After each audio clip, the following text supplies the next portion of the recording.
All right, crew, first thing you're gonna do is you're gonna find a chair or bench. And you're gonna get your hips pretty close to that chair or bench. And you're gonna lie down on your back. Arms are going to go by your sides. Now, when my back is feeling tight or stiff or kind of locked up, I want to definitely think about the hip bones not tucking forcefully, but lifting up towards my ribs. You might want to start with your feet up a little bit higher on a wall. You do you, but maybe you're just doing some of these gentle pelvic tilts. And you want to pay attention to if your hip flexors are doing all the work, if your glutes are clenching. You want to think about the abdominals initiating the movement, pulling that pubic bone back towards your spine. So right here, I can push my feet into the wall a little bit, and that actually gives a little bit of a release. I'm thinking about pushing my feet into the wall, maybe dragging down a little bit on the wall and activating those hamstrings. My butt is not lifted up, very subtle movement, but I can feel a little release in the low back. Next thing you want to do, bring your glutes pretty close, or your sits bones pretty close to that chair. You just want to do a couple pelvic curls. When you lift up, make sure to keep those ribs pulled in so that you are not extending up through the upper spine or putting your lumbar spine into extension. And then I physically will take my thumbs to my hip pointers to really initiate the lowering down through the sternum. And right about here is where the sticky spot occurs. I might just hang out there. Take a couple breaths. So listening to the body.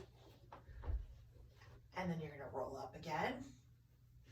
Maybe do that 5 or 6 times. Then I'm gonna tip that right hip bone down. Left hip bone is lifted up. I'm gonna roll down on that right side.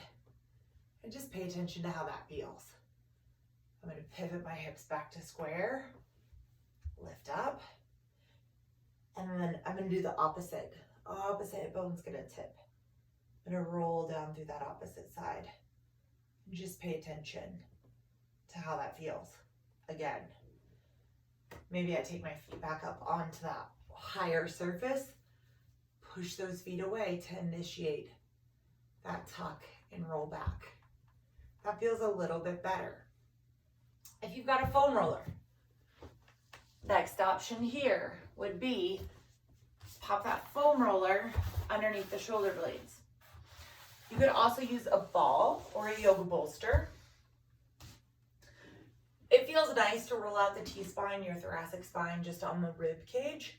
I like to tell people to kind of tuck their shoulder blades on that foam roller and then let your head go back. So oftentimes if your thoracic spine is super tight and your hips are tight, your lumbar spine is going to lock up. So my head is barely touching the floor behind me for a variety of reasons.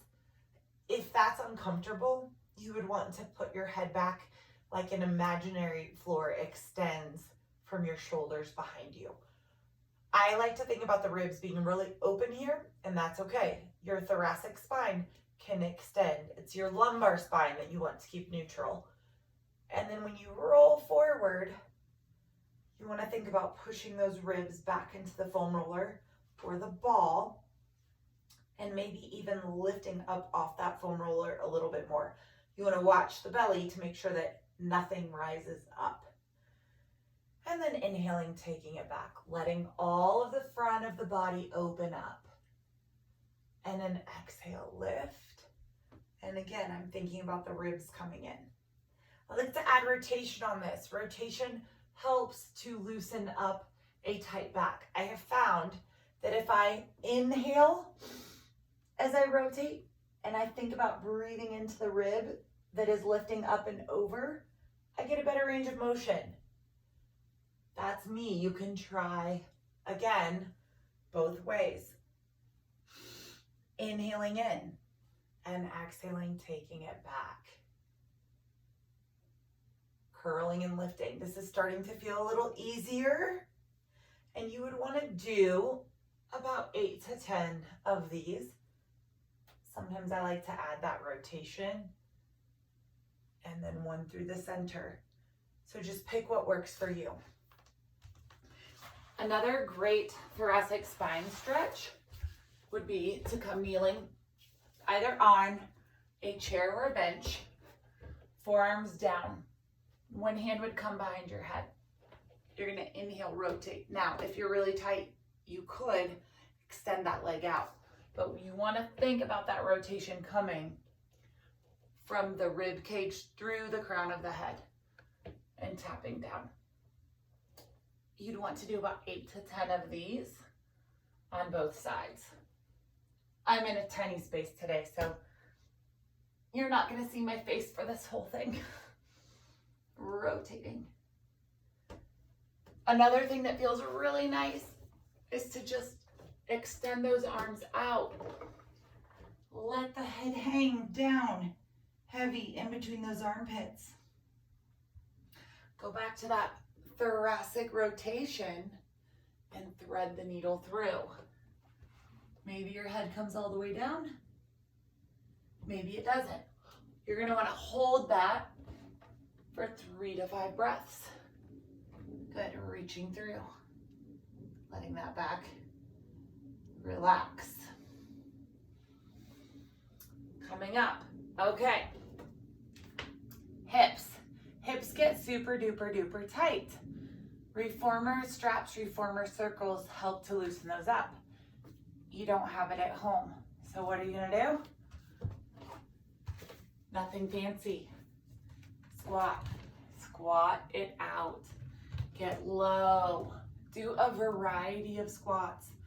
Open those hips up. You can split stance, squat, or lunge. You can take it back into a Bulgarian split stance, stretching the hip flexor on that leg. If that doesn't feel good on your knees, go back to regular squats. You can take it into some curtsy lunges. So notice that this is work, it's active movement, but we're gonna open those hips up, go really, really wide. Squat down, hands to the floor. Press your hips up. If you can't get your hands to the floor, bring your hands onto a chair. Squat down, hands to the chair. Press up. Lower down. Lift up. So nothing fancy. Tried and true movements. I posted a little chair workout maybe a week ago. Some spinal rotation here. Just hands behind the head. Side to side, knees and hips stay squared. Figure 4 chair stretch. Bringing that chest forward. Flat back. Try it with a round back. Extend the spine, push down, flat back. And a round back. Make sure you do everything unilaterally to both sides. So we've got flat back and a round back and a flat back and a round back. Now, foam roller can also be used to emulate a mermaid if you have one. So a mermaid, you're in your Z-sit. I like to start actually just rotating back and forth, letting the hip lift up and lower down. That's crazy, crazy challenging. You could pop a yoga block or a foam roller underneath that lifted leg even. Doesn't feel nearly as nice for me, but that's an option. And then what you would want to do, take your foam roller to the side that is closest to the bent knee, roll it away, lift that arm up, rotate the chest down. You're gonna push that foam roller away, you're gonna grow length through the spine, and then maybe come up in a little bit of that lifted spinal extension, okay? So exhaling to roll away, and then inhale, lifting up. Reach around, take your counter stretch. Looking back behind you. You would mermaid or merman your legs. Sit the opposite way. So it's the same thing. You're gonna let this hip lift up, rotate away. Rotate down and think about pushing that sit bone into the mat. Again, you could pop a yoga block or that foam roller underneath that hip if you need to. And when you're ready, the foam roller rolls away, trying to fit into the whole frame. Opposite arm lifts up, rotate that chest down, press away, and then lift up through the upper back.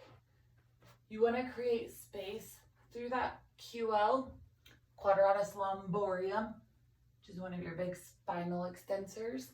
You want to think lifting into that and lengthening it, not crunching it.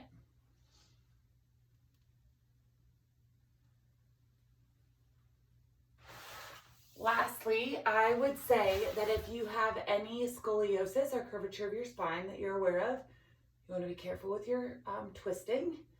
And sometimes you do need another human being to help put your body back together. And that needs to be done safely with someone that you trust.